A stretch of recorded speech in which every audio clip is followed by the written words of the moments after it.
Sesungguhnya Allah Subhanahu wa taala menyebutkan Allah Subhanahu wa taala memiliki wali-walinya di dunia ini. Dan kita berharap kita termasuk wali-walinya Allah Subhanahu wa taala. Allah Subhanahu wa taala katakan, Allahu waliyul ladzina amanu.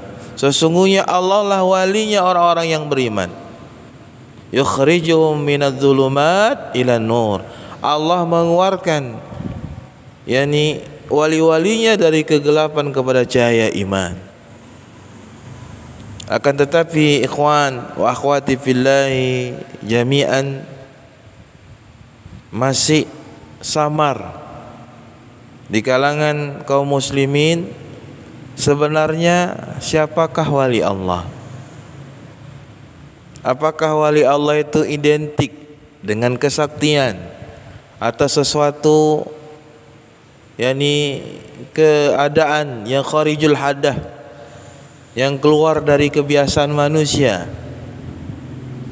Maka sesungguhnya disebutkan di dalam kitab Ruh Imam Ibnul Qayyim rahimahullah bahwasannya wali Allah Subhanahu wa taala itu cirinya 3.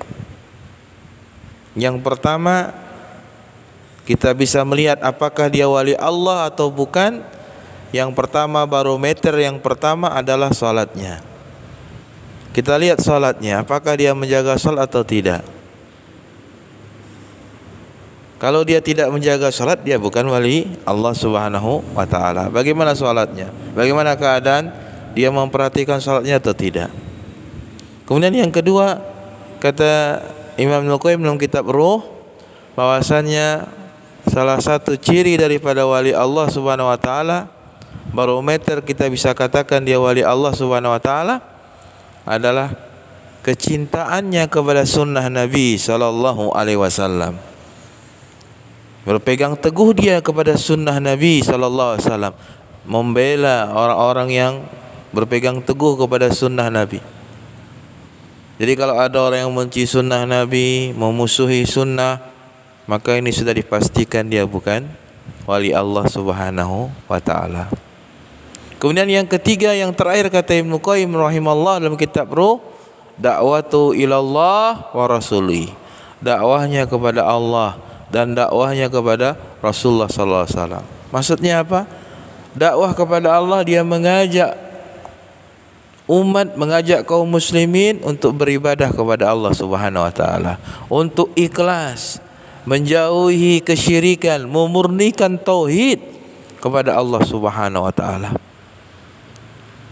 Kemudian yang dimaksud dengan dakwah kepada Rasulullah, maksudnya adalah mutaba'ah, mengikuti sunnah Nabi sallallahu alaihi wasallam. Tidak ada ibadah kecuali apa yang dibawa oleh Nabi sallallahu alaihi wasallam, yang diajarkan Nabi sallallahu alaihi wasallam.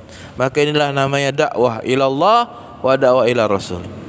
Maka kalau 3 ini ada pada seseorang tadi, maka dia bisa dipastikan dia adalah wali Allah Subhanahu wa taala. Maka kalau kita lihat ada orang yang bisa berjalan di atas air, bisa terbang di udara atau yang semisalnya, tapi kalau tidak ada ketiga-tiga ini tadi, dia bukan wali Allah, dia adalah wali syaitan.